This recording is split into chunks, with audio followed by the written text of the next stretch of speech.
नमस्कार दोस्तों, कविता Yadav YouTube channel पर आप सभी का स्वागत है।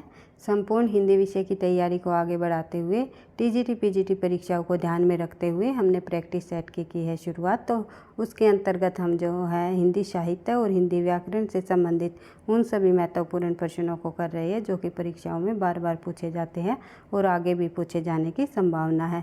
अधिक से अधिक प्रश्नों का अभ्यास करते हुए हम अपनी तैयारी को आगे बढ़ा रहे हैं, एक एक प्रश्न के साथ और अन्य उनके जो ऑप्शन हैं उनके आधार पर भी हम प्रश्नों को देखते हुए चल रहे हैं, ताकि एक प्रश्न के साथ जो है आपके अधिक से अधिक तथ्य कंप्लीट होते चले जाए। क्योंकि आप सभी को पता है अधिक से अधिक तथ्यों की रिवीजन और निरंतर अभ्यास ही आपको सफलता दिलाएगी। निरंतर अभ्यास ही सफलता का राज है। इसी उद्देश्य के साथ हम अपनी संपूर्ण हिंदी साहित्य और व्याकरण की तैयारी को धीरे धीरे आगे बढ़ा रहे हैं। परीक्षा तक अधिक से अधिक प्रश्नों का अभ्यास करने की कोशिश करेंगे। तो देख लेते हैं। और एक बार और बता देना चाहती हूँ भाई, मैं जिस भी परीक्षा में हिंदी साहित्य और व्याकरण से संबंधित प्रश्न पूछे जाएंगे उन सभी के लिए ये क्लास हेल्पफुल रहेगी, मददगार साबित होगी। तो देख लेते हैं प्रश्न नंबर 31, क्योंकि प्रैक्टिस सेट नंबर 4 चला हुआ था, उसमें कुछ हमारे प्रश्न रह जाते हैं। 30 प्रश्नों तक ही हमने किया था, तो आगे के जो हमारे बचे हुए प्रश्न हैं उनको भी हम देख लेते हैं। साहित्य और व्याकरण से संबंधित प्रश्न हम कर रहे हैं, तो देख लेते हैं। रस गंगाधर में पंडित राज जगन्नाथ ने किस बादशाह की प्रशंसा की है? तो रस गंगाधर जो रचना है वो आपको ध्यान रखनी है, पंडित राज जगन्नाथ जी की है। इसमें पंडित राज जगन्नाथ जी ने किस बादशाह की प्रशंसा की है? तो ये की है इन्होंने शाहजहाँ की प्रशंसा। तो शाहजहाँ ने जगन्नाथ को पंडित राज की उपाधि दी है। ये भी पूछा जा सकता है कि पंडित राज की उपाधि जगन्नाथ को किसने दी है? जगन्नाथ जो लेखक हुए हैं तो उन्होंने जो है उनको किस के द्वारा जो है पंडित राज की उपाधि दी गई? तो शाहजहाँ जी के द्वारा दी गई। तो रस गंगाधर में पंडित जगन्नाथ ने शाहजहाँ की प्रशंसा की है। बढ़ते हैं आगे, देख लेते हैं प्रश्न संख्या 32। देहरी भई विदेश किस विधा की रचना है? देहरी भई विदेश नामक जो रचना है वो किस विधा की है? तो ये एक आत्मकथा है। देहरी भई विदेश जो 2005 में 20 लेखिकाओं की आत्मकथा संकलित पूरी कीर्ति दस्तावेज आत्मकथांश व आत्मकथा शीर्षकों में विभक्त है। इसका संपादन राजेंद्र यादव ने किया है। कई रचनाएं जो आपको जो है बिल्कुल जो करंट से संबंधित रचनाएं भी परीक्षाओं में पूछी जाती हैं, नई रचनाएं हैं वे भी परीक्षाओं में पूछी जाती है। तो हमने सभी प्रकार के प्रश्नों को इस सीरीज़ के अंतर्गत इंक्लूड किया है। प्रैक्टिस सेट में हम लेकर के आएंगे कि अगर प्रश्न जो है करंट से संबंधित भी अगर परीक्षा में पूछा जाए तो भी आपको उनसे संबंधित काफ़ी सारे तथ्य याद हो, और साथ ही साथ जो बार बार परीक्षाओं में पूछे जाते हैं उन प्रश्नों को तो हम जो है पिछले सालों में पूछे गए प्रश्नों के संग्रह को तो हमने इसमें इंक्लूड किया ही साथ जो है नए प्रश्नों को भी शामिल किया है। देख लेते हैं अगला प्रश्न संख्या 33। बारोपीय परिवार की भाषा नहीं है। तो नहीं में आपको ध्यान रखना है कि प्रश्न में पूछा क्या गया है। तो केटलिक, इतालिक और जर्मनिक ये तीनों की तीनों जो है भारोपीय परिवार भाषा रही है, लेकिन जो सियोन जो है भारोपीय परिवार की भाषा नहीं है। तो देख लेते हैं केटलिक, इटैलिक और जर्मनिक भारोपीय भाषा परिवार के अंतर्गत केटुम वर्ग की भाषाएं हैं। ये भी पूछा जा सकता है किस वर्ग की भाषाएं आती है, लेकिन सियोयन भारोपीय भाषा परिवार की भाषा नहीं है। उसके बाद देख लेते हैं अगला प्रश्न हमारा एक मुहावरा। सरपट भागना के अर्थ में कौन सा मुहावरा प्रयुक्त है? तो सरपट भागना के अर्थ में निम्नलिखित में से 9 2 11 होना इसका अर्थ होता है कि 9 2 11 होना का मतलब होता है सरपट भाग जाना। बढ़ते हैं आगे, अगला प्रश्न देख लेते हैं प्रश्न संख्या 35। उसने एक चित्र पेंसिल से बनाया, वाक्य में रेखांकित अंश में कारक बताइए। तो यहाँ पेंसिल से यहाँ पर जो है आपको रेखा खींची जाएगी, तो इसके देख लेते हैं। तो इसमें कौन सा कारक है? सही आंसर हो जाएगा हमारा करण कारक। तो कारक की परिभाषा आपको पता होना चाहिए कि क्रिया को करने वाला जो क्रिया को पूरा करने में मदद करने वाला शब्द या चिन्ह होता है उसे ही हम क्या कहते हैं? कारक। कारक कितने प्रकार के होते हैं? कारक हमारे होते हैं 8 प्रकार के। कारक को पहचानने के जो हमारे चिन्ह हैं उनको भी एक बार रिवाइज कर लेते हैं। कर्ता ने, कर्म को करण से या के द्वारा यहाँ से या के द्वारा का ही हमारा उदाहरण है। तो करण कारक, क्योंकि उसने यह चित्र किसके द्वारा बनाया गया, पेंसिल से, तो यहाँ कौन सा कारक हो जाएगा, पेंसिल से चित्र बनाया, तो से या के द्वारा आ जाए तो क्या हो जाएगा, करण कारक। बढ़ते हैं आगे। संप्रदान कारक के लिए अप्रदान कारक से अलग होना, यानी पेड़ से, जैसे पेड़ से पत्ते अलग हो रहे हैं, तो पेड़ से पत्ता गिर रहा है, तो इसमें हो जाएगा हमारा अपादान कारक। संबंध कारक में काके की का पता चलेगा आपको, और अधिकरण कारक में जो है में और पर होगा। उसके बाद संबोधन कारक का तो आपको पता ही है, हे और अरे चिन्ह हमें दिखाई देंगे।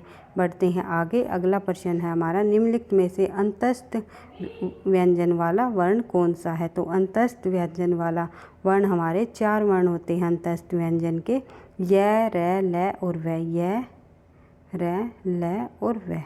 उसके बाद देख लेते हैं और अन्य जो व्यंजन हमारे कितने प्रकार के होते हैं देख लेते हैं। व्यंजन हमारे जो है 3 प्रकार के माने जाते हैं, स्पर्श व्यंजन, अंतस्थ व्यंजन और उष्म संघर्षी व्यंजन।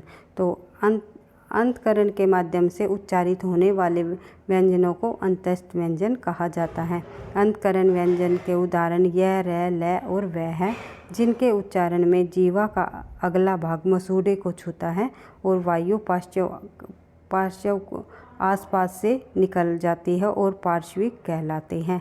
इसके बाद देख लेते हैं, हिंदी में केवल ल व्यंजन ही पार्श्विक है। कई बार पूछ लिया जाता है, निम्नलिखित में से पार्श्विक व्यंजन कौन सा है, तो ये कौन सा व्यंजन है, ल व्यंजन।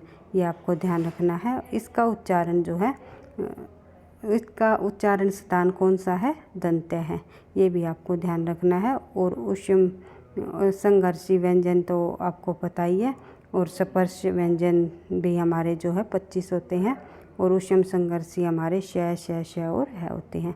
उसके बाद देख लेते हैं आगे, कै से मैं तक हमारे स्पर्श संघर्षी व्यंजन होते हैं। बढ़ते हैं आगे। अगला प्रश्न देख लेते हैं हमारा, 1 सेकंड में।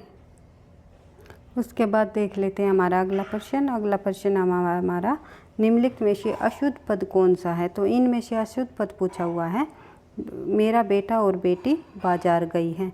तो ये गई है हमारा अशुद्ध पद है, आप सभी को पता है, क्रिया संबंधी अशुद्धि है इसमें, गई है, गई नहीं है, नहीं गई है। मेरा बेटा और बेटी बाजार गए हैं, तो दोनों के दोनों बाजार गए हैं। बढ़ते हैं आगे। अगला प्रश्न देख लेते हैं, वह पत्र लिख रही है, वाक्य में रेखांकित अंश में कारक बताइए। तो ये जो हमारी यहाँ पर रेखा खींची हुई है, तो इसमें हमें बताना है, इस वाक्य के अंतर्गत वह पत्र लिख रही है कौन सा कारक है। तो इसके अंतर्गत हमारा जो है कर्म कारक होगा, क्योंकि क्रिया का जब प्रभाव कर्म पर पड़ता है तो वहाँ पर हमारा कर्म कारक होगा। क्योंकि लिख रही है, तो लिखने जो हमारी क्रिया है पत्थर पर पड़ रहा है, पत्थर क्या है, हमारा कर्म है। तो इस प्रकार से आपको देखते हुए, ध्यान से समझते हुए प्रश्नों को करना है। तो देख लेते हैं, वह वस्तु जिस व्यक्ति पर वाक्य में की गई क्रिया का प्रभाव पड़ता है वह कर्म कारक कहलाता है। वह पत्थर लिख रही है, वाक्य में लिखना जो है क्रिया है, क्रिया का प्रभाव पत्थर पर पड़ रहा है तो कर्म कारक होगा। तो कारक की परिभाषा, क्रिया को करने वाला या क्रिया को पूरा करने में उसकी मदद करने वाला शब्द ही जो कारक चिन्ह कहलाता है। फिर से एक बार फिर से इन चिन्हों को आप रिवाइज कर सकते हो, क्योंकि बार बार रिवीजन से ही आपको जो है प्रश्न के सही आंसर आप जो है परीक्षा में दे पाओगे। तो देख लेते हैं, कारक 8 प्रकार के होते हैं। कर्ता ने कर्म को करण से या के द्वारा, संप्रदान कारक के लिए अप्रदान कारक से, अप्रदान कारक का हो जाएगा से या अलग होना, संबंध कारक का के की, अधिकरण कारक जो है में पर, संबोधन कारक है हे हरे। उसके बाद परीक्षा शब्द में उपसर्ग लगा है, तो परीक्षा शब्द में कौन सा उपसर्ग लगा है, तो परीक्षा शब्द में जो है परि उपसर्ग लगा है। छोटी की मात्रा आएगी भाई, छोटी ई और बड़ी ई मिल करके यहाँ पर बड़ी ई बन जाएगी। यहाँ पर जो है हमारी छोटी ई प्लस जो है बड़ी ई का मेल होकर के हमारी जो है दीर्घ संधि बनेगी, बड़ी ई की मात्रा बन जाएगी, तो परीक्षा हो जाएगा। उसके बाद देख लेते हैं परिपलक्ष में इच्छा, जो शब्दांश शब्दों के आदि से जुड़कर उसके अर्थ में कुछ विशेषता लाते हैं वे ही हमारे क्या कहलाते हैं, उपसर्ग। जैसे आजीवन, आ प्लस में जीवन। उसके बाद देख लेते हैं, और अब आजीवन शब्द में कई बार समास पूछ लिया जाता है। आजीवन शब्द में हमारा समास पूछा जाए तो कौन सा समास हो जाएगा भाई, ये अव्ययीभाव समास। अव्ययीभाव समास हो जाएगा हमारा। इस प्रकार से आपको ध्यान रखना है। बढ़ते हैं आगे। आजकल शब्द में समास बताइए। तो आजकल में हमारा जो समास हो जाएगा, आज और कल जब दोनों पद प्रधान हो तो उसमें हमारा जो है द्वंद्व समास कहलाएगा। देख लेते हैं प्रश्न नंबर 40 से संबंधित और अन्य महत्वपूर्ण तथ्य। तो आज कल शब्द का जो समास विग्रह है, आज और कल ऐसा होता है। तो जिस समस्त पद के दोनों पद प्रधान हो तथा विग्रह करने पर और अथवा या एवं लगता हो, वह हमारा जो है द्वंद्व समास कहलाता है। दोनों पदों के बीच प्रायोजक चिन्ह का भी प्रयोग कर सकते हैं। जैसे देश विदेश, देश और विदेश, आगे पीछे, आगे और पीछे, नदी नाले, नदी और नाले, या नदी या नाले, नदी अथवा नाले। इस प्रकार कुछ भी हम जो इन योजक चिन्हों का प्रयोग हम करते हैं, इन जो विग्रह करने पर और अथवा या एवं हम लगा सकते हैं, वही जो हमारे शब्द होंगे वे हमारे कौन से समास के अंतर्गत आएंगे, द्वंद्व समास के अंतर्गत। जैसे पति पत्नी, पति और पत्नी, भाई बहन, भाई और बहन, पाप पुण्य, पाप और पुण्य। इस प्रकार से आई होप आप को समझ आ रहा होगा। एक एक टॉपिक को भी हम जो है व्याकरण के अच्छे से एक एक टॉपिक के अलग से प्रश्नों को भी करने की कोशिश करेंगे। भाई देख लेते हैं आगे। किनारा शब्द का पर्यायवाची। तो किनारा जो शब्द है उसका पर्यायवाची क्या होगा, तो किनारा शब्द का पर्यायवाची हो जाएगा कुल। और कुल में जो है बड़े ऊ की मात्रा लगेगी किनारा में। अगर छोटे ऊ की मात्रा आप लगा दोगे तो इसका मतलब क्या हो जाएगा, कुल का मतलब क्या हो जाएगा। छोटे ऊ की मात्रा अगर लग जाएगी तो उसमें हमारा हो जाएगा वंश। वंश या जो है वंश, परिवार या खानदान कह सकते हो। बढ़ते हैं आगे। किनारा शब्द के लिए पर्यायवाची शब्द कुल, तट, तीर, कगार है। किनारा शब्द का विलोम शब्द मझधार होता है। किनारा पुल्लिंग शब्द है जिसका एक अर्थ हाशिया भी होता है। कुल, कुल या कुल, ये भाई एक में छोटे ऊ की मात्रा आएगी। इस शब्द का युग्म होता है। कुल का मतलब होता है छोटे ऊ की मात्रा जो होगी उसमें हो जाएगी हमारी वंश या वंश, और दूसरे कुल का मतलब हो जाएगा हमारा किनारा। आई होप आप समझ रहे होगे। तो देख लेते हैं। कुल का मतलब होता है वंश, खानदान या परिवार। कुल का अर्थ होता है किनारा, तट या तीर। उसके बाद देख लेते हैं अगला प्रश्न। भाई न करने योग्य वाक्यांश के लिए एक शब्द बताइए। न करने योग्य का वाक्यांश के लिए एक शब्द में हो जाएगा अकरणीय। अकरणीय हमारा आंसर हो जाएगा। उसके बाद देख लेते हैं वाक्यांश के लिए एक शब्द, एक उचित शब्द जो वाक्यांश को प्रदर्शित करता है। जैसे जिसका भाषा द्वारा वर्णन असंभव हो, क्या कहलाएगा, कहलाता है अनिर्वचनीय। जिसका भाषा द्वारा वर्णन असंभव हो, संभव न हो, अनिर्वचनीय कहलाता है। और अत्यधिक बढ़ा चढ़ाकर कही गई बात क्या कहलाता है, अतिशयोक्ति। उसके बाद सबसे आगे रहने वाला होता है अग्रणी। जो पहले जन्मा हो अग्रज, जो बाद में जन्मा हो अनुज, यानी कि छोटा होता है वो अनुज होता है, बड़ा होता है उसे हम अग्रज कहते हैं। जो इंद्रियों द्वारा न जाना जा सके अगोचर होता है। जिसका पता न हो वो होता है अज्ञात। उसके बाद देख लेते हैं आगे प्रश्न संख्या 43। गुरु उपदेश शब्द में कौन सी संधि है, तो गुरु उपदेश शब्द के अंतर्गत हमें जो है दीर्घ संधि देखने को मिल रही है। क्योंकि गुरु और उपदेश, गुरु छोटा ऊ, गुरु में भैया हमेशा छोटा ऊ लगा होगा, ये आपको ध्यान रखना है। इस प्रकार से गुरु हमारा छोटा ऊ लगेगा। और जो फिर जो है गुरु उपदेश शब्द में हमारा बड़ा ऊ बन जाएगा। छोटा ऊ और छोटा ऊ मिलकर हमारा बन गया बड़ा ऊ। तो इस प्रकार से जो है गुरु उपदेश में गुरु उपदेश हो जाता है। और इसमें हमारी कौन सी संधि होगी, दीर्घ संधि। स्वर संधि के हमारे 5 भेद होते हैं। एक एक संधि के संबंध में जो है संधि के जब हम प्रश्न उत्तरों को करेंगे तो उनकी प्रैक्टिस हम जो है कर लेंगे। तो यहाँ पर हम दीर्घ संधि से संबंधित समझ लेते हैं। दीर्घ स्वर संधि दो सवर्णों हर्ष या दीर्घ, कोई भी दो सवर्ण का मतलब होता है यहाँ पर एक जैसे वर्ण। सवर्ण का मतलब होता है एक जैसे वर्ण, चाहे जैसे ए और आ हो, या फिर ई या ई हो, या ऊ या फिर छोटा ऊ हो या बड़ा ऊ हो, छोटी ई हो या बड़ी ई हो। तो इन दोनों के मेल से